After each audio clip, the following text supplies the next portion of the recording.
Kenyon was over in the corner, lying on a couch. He was gagged with adhesive tape and bound hand and foot, like the mother. The same intricate process of the cord leading from the hands to the feet and finally tied to the arm of the couch. I find the cord really weird because they weren't a threat to Dick and Perry. They just wanted to give them what they wanted, but yet Dick and Perry still felt the need to tie the cord, which doesn't make any sense because it was unnecessary. They already had guns and a fear factor to keep them safe. Somehow he haunts me the most. Kenyon does. I think it's because he's the most recognizable, the one that looked the most like himself, even though he'd been shot in the face, directly, head on. That's really scary when you think about how somebody would look if they were shot in the face. That's breaking their bone structure. It's a complete and total new image to see. And to think that he was the most recognizable out of the four is just spine chilling. He was wearing a t-shirt and blue jeans, and he was barefoot, as though he had been dressed in a hurry, just put on the first thing that came to hand. His head was propped up by a couple of pillows, like they'd been stuffed under him to make an easier target. Then the sheriff said, "Where's this go to?" Meaning another door there in the basement.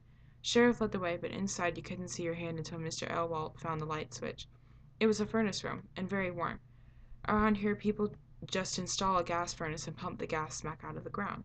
Doesn't cost them a nickel. That's why all the houses are overheated. Well, I took one look at Mr. Clutter, and it was hard to look again. I knew plain shooting couldn't account for that much blood. And I wasn't wrong. He had been shot all right, the same as Kenyon, with the gun held right in front of his face. But probably he was dead before he was shot. Or anyway, dying, because his throat had been cut too. He was wearing striped pajamas, nothing else. The fact that he was wearing pajamas really bothers me because when you think about that time period, you just think about, say, going outside in your pajamas. That is embarrassing, really embarrassing.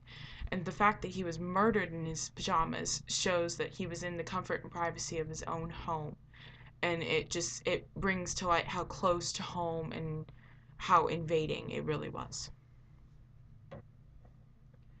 His mouth was taped. The tape had been wound plumb around his head. His ankles were tied together, but not his hands. Or rather, he'd managed, God knows how, maybe in rage or pain, to break the cord binding his hands.